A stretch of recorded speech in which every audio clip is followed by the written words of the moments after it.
gracious good day to one and all once again. 'Tis I, Norton the First, by grace of God, Emperor of the United States and Protector of Mexico. Back with you once again for episode number 130. Excuse me. Of Emperor Norton's fantastic history vlog. Today is September 1st, 2020. It is our 166th day under COVID-19 restrictions. Pardon the cough, a little bit of hoarseness this morning. The air is a little thick with the fires today. And don't forget, today is catch-up day. We're catching up from Friday, Saturday, Sunday, and Monday. Saturday, Sunday, and Monday, rather, and today as well. Because, of course, we don't do the vlog on Sundays and Mondays, except this last week when we did do it on Sunday because of a scheduling conflict. The other thing we would like to bring to your attention is that Empire Day is coming up. And we'll do a special program that day. But it is the day that we declared ourselves the Emperor of the United States. We would later add Protector of Mexico. And we are a proud member of the Emperor Norton Legacy League, which celebrates the lifetimes and legacy of us. So if you go to the Facebook and you look up Emperor Norton Legacy League, we have an event for that evening, September 17, 7 p.m. We'll be gathering virtually via Zoom online for a celebration of the beginning of the 162nd year of the Nortonian reign. We have a lot of surprises, so check that out. Sign up for it. We'll send you the link to the Zoom meeting. It's going to be a lot of fun. Well, let us begin, shall we, with our national days. Beginning on the 29th, that was Chop Suey Day, and we discussed that a little bit last week. And we'll discuss a little bit more today. Chop suey was allegedly invented in San Francisco. Individual Rights Day. That's a good thing, yes. The 30th, National Slinky Day. It's Slinky, more fun than the rest of the toys. It's Slinky, the favorite of girls and boys. Everyone wants a Slinky. You ought to get a Slinky. Yes, I remember. It's also Frankenstein Day. Fire bad. Ah! The 31st was National Trail Mix Day. Yummy. Speaking of yummy, today is Cherry Popover Day. National No Rhyme, No Reason Day. Now, we tried to look this up, and there's no rhyme or reason to it, basically. So, do something absurd today. Yes, that would be a very good thing to do. Moving on to Florida Man. Our Florida Man is from the 31st. Florida Man arrested, accused of giving girlfriend a wet willy. Okay. Well, for our San Francisco stories today, we actually have two little highlights, and they're kind of co-joined, but not in chronological order. And as we often do, we rely on John Ralston's wonderful book, This Date in San Francisco. Because on August 29, 1966, the Beatles performed their last paid concert at our own Candlestick Park here in San Francisco. The Candlestick show began at 8 p.m. before a crowd of 25,000, about 5,000, short of capacity. A stage was erected above second base, about 5 feet above ground, and surrounded by a storm fence 6 feet high. Police and private security guards were everywhere. At 9:27 came the moment when, I think it was Ralph Gleason said, "The heavens will open, the sky part, and the earth tremble."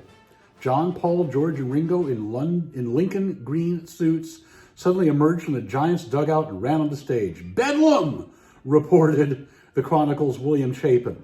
Opening with rock and roll music, the Beatles played and sang to the screaming but generally well-behaved crowd.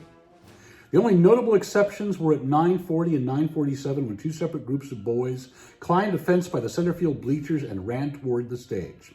Both were, of course, intercepted and escorted off the field just before 10. The four lads played Long Tall Sally, and then it was over. The Beatles left the stage, climbed into the back of a Loomis armored car that had been waiting since the show began, and were driven off surrounded by trotting guards. We'll talk about Candlestick in just a moment as well. But our other item from today is from August 31st, 1965, when the Beatles played their first gig in San Francisco at the Cow Palace and the fans rioted. The Beatles made their first San Francisco appearance on August 19, 1964, beginning a West Coast tour. A year later, Tuesday, August 31st, 1965, they were back at the end of another coast-to-coast tour. They played 2 concerts at the Cow Palace, a 2 p.m. matinee and 8 p.m. evening show. The Fab Four, John, Paul, George, and Ringo, in blue suits, blue shirts, and black ties, appeared on stage. Screams erupted so loud and continuous that the music could not be heard, one of the big reasons they gave up touring. Chronicle popular culture columnist Ralph Gleason said the numbers could be recognized only by implication and by an occasional word shouted by a Beatle into the microphone. Now and then, John or Paul could be heard trying to calm the crowd, but not for long. Jelly beans flew on stage. George Harrison said they were made like bullets over here. Presumably the British make them softer. He was hit by a thrown teddy bear. Paul dodged a paper airplane. The fans rushed the stage, trampling Burns guard John Edwards. A short girl got past police and grabbed John Lennon. Another girl grabbed Paul McCartney. Police and bodyguards pulled the girls away, only to have more rush the stage. When the Beatles left after 38 minutes of bedlam, fans climbed onto the stage, again to retrieve the jelly beans that had been made sacred by contact with the Beatles' bodies. There you go. Now, our other Candlestick item, of course, Candlestick Park closed and it was torn down, but the last event at Candlestick Park, due to popular demand of the people of San Francisco, was Paul McCartney playing in concert on August 14, 2014, bringing it all full circle. The Beatles would perform live again. They did a couple of TV appearances where they appeared live, but their last actual concert was the famous rooftop concert from Let It Be. Our other history today, well, not today, August 29. In 1758, the New Jersey legislature forms the first Indian reservation. 1831, Michael Faraday demonstrates the first electric transformer. 1896, this is where we get into some controversy here. They say, the website that we use to find our information for this vlog, that chop suey was invented in New York City by a chef for visiting Chinese ambassador.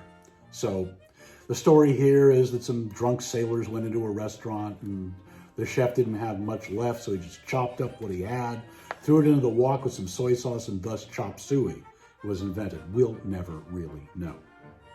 1911, Ishi, considered the last Native American to make contact with European Americans, emerges from the wilderness of Northern California.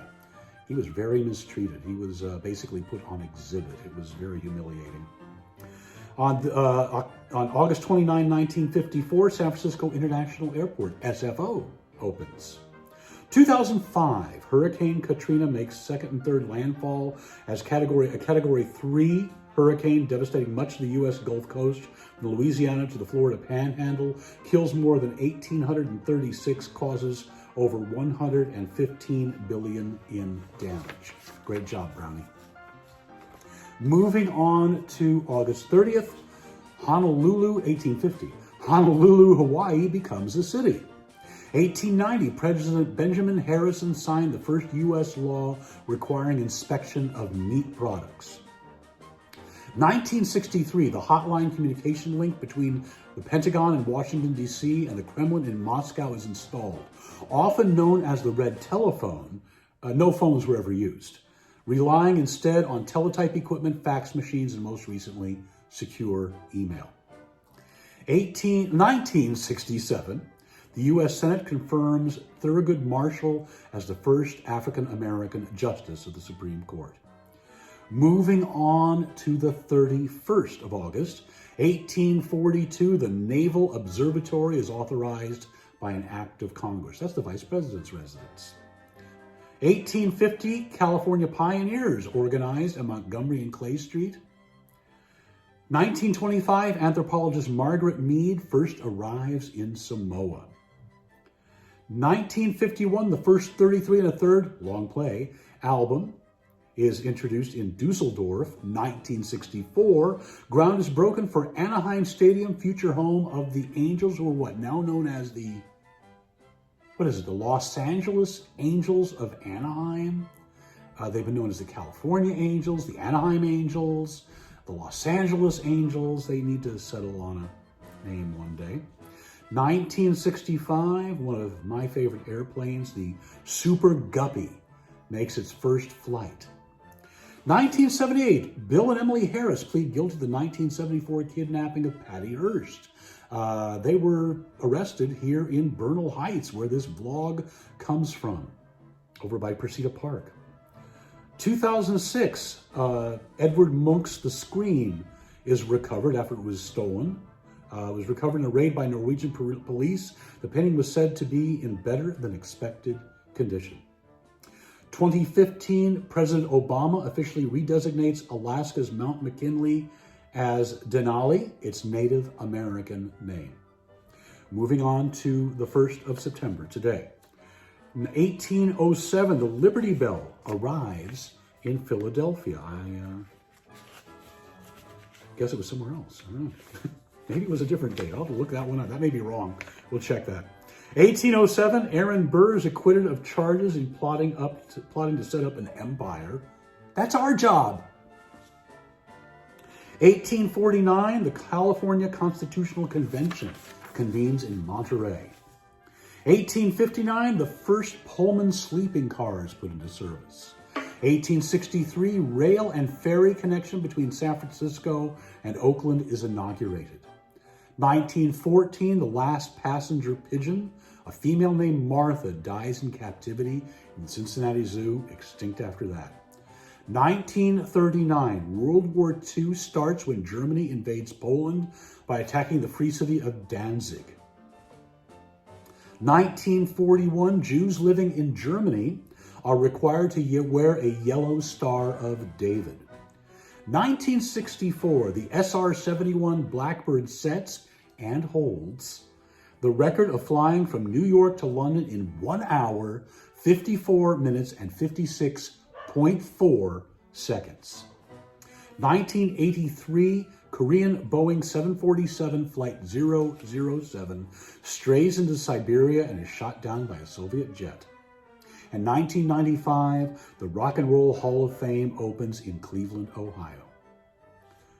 Moving on to our births for today. August 29, 1915, Ingrid Bergman. 1917, Isabel Sanford Louise from the Jeffersons. Oh, George. She was also on All in the Family. And guess who's coming to dinner? A movie shot here in San Francisco. Well, set here in San Francisco. Some of it was shot here. 1920, The Bird, Charlie Parker, the famous jazz man. 1922, Mr. Blackwell, American fashion critic. He's buried in Hollywood forever. 1923, Sir Richard Attenborough, actor and director, Gandhi, Young Winston. 1925, Dinah Washington, Chicago singer, What a Difference a Day Makes. That's her hit, better than I did. 1925, singer, dancer, actor, Donald O'Connor. 1937, the woman who invented topless and bottomless dancing here in San Francisco at the Condor Club, Carol Doda. Thanks for the memories. 1936, a true hero, Senator John McCain. 1938, Elliot Gould, whom we have met. 1939, film director William Friedkin. Bummer. Quiet. Sorry.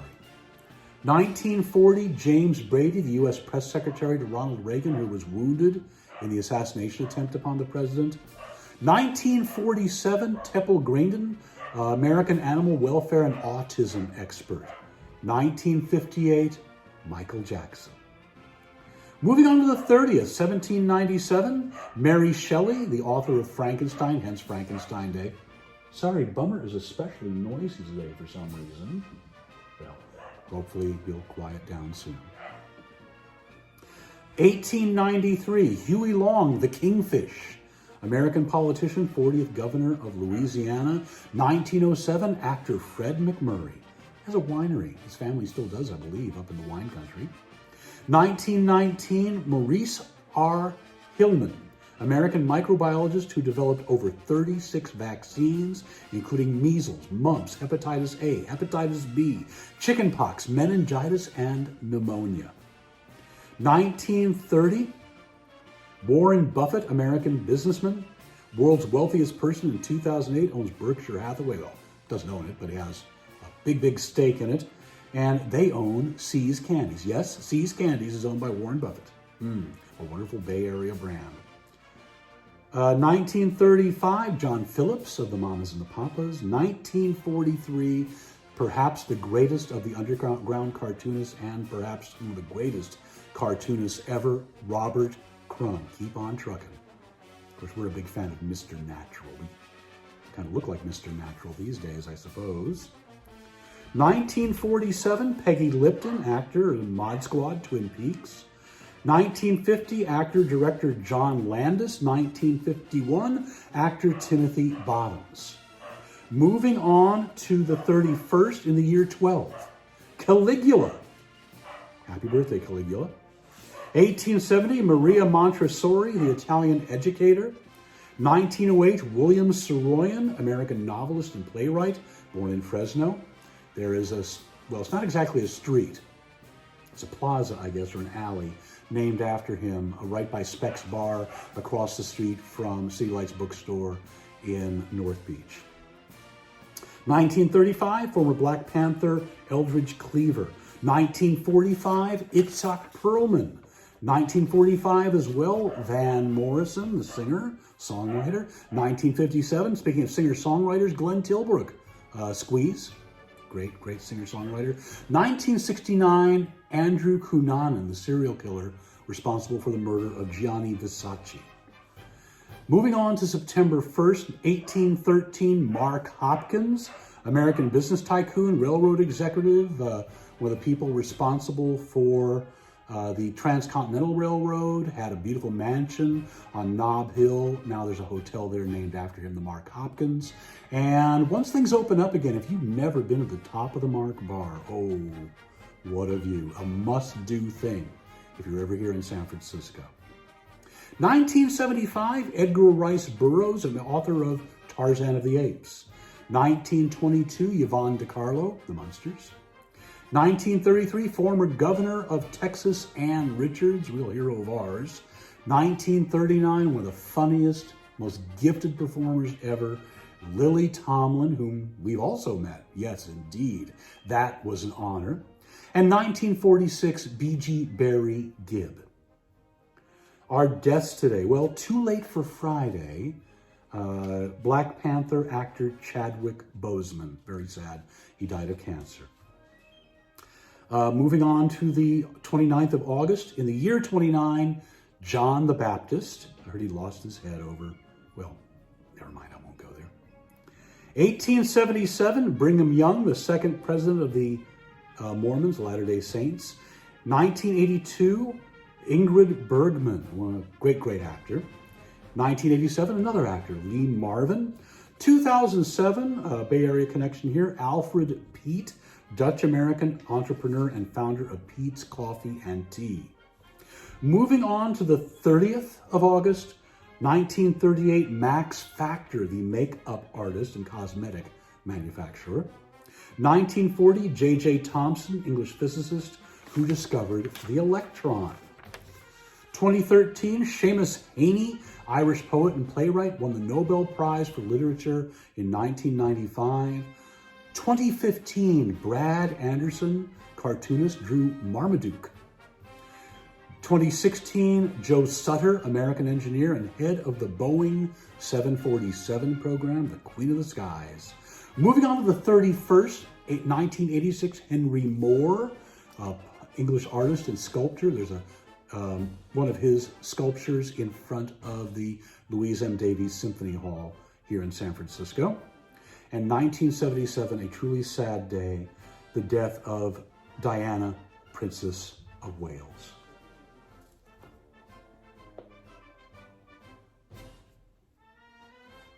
Moving on to September 1st, Louis XIV, the Sun King of France. Hats off again to all rulers. 1838, William Clark, American explorer, soldier, Indian agent, and territorial governor, who led the Lewis and Clark and Sacagawea expedition and claimed the Pacific Northwest for the United States. 1981, Albert Speer, German architect and Nazi leader, Reich Minister for Armaments and War Production. We will leave you today with two quotes. First one, I tell you, Larry, there's no other band. There never will be any band like them ever for eternity. They are the best. I say to you, Larry, here in 1965 that the children of 2000 will be listening to the Beatles, and I sincerely mean that. That was from their manager, Brian Epstein, and you know what? Not only was he right, here it is 2020, we're still listening to the Beatles. At least we are. I bet plenty of you are too. And our final quote from the late Princess Diana, carry out random acts of kindness with no expectation, of reward, safe in the knowledge that one day someone might do the same for you. Well, those are words that we should all really embrace. Well, that wraps up for today's edition. Now, don't forget, we are accepting tips. Here's the information right here. You can do a monthly subscription via Patreon for any amount, or if you want to make a one-time donation, we also accept those through PayPal. Information's all right there. We greatly appreciate all of our generous donors. We could not do this without you. You may have noticed we've had a number of great technical upgrades, the new lighting, better microphone, remote control for the camera, tripod. Go back and look at the first episode if you want to see how far we've come technically. And that's those things cost money, so we really appreciate your donations. Also, here's more information about the tours that the Countess and I will hopefully be doing again someday soon. But if you click on any of the individual more information buttons for Emperor Norton's fantastic San Francisco Time Machine, Drag Me Along Tours, or San Francisco Food Safari, you will find many recipes on the Food Safari website, as well as information about San Francisco history on the two other websites. There's a tremendous amount of information there, links to that information, actually. So, until we see you again, stay safe, stay inside, therefore, stay healthy. If you do go outside, wear a mask, please. Someone has designated today as Take Off the Mask Day.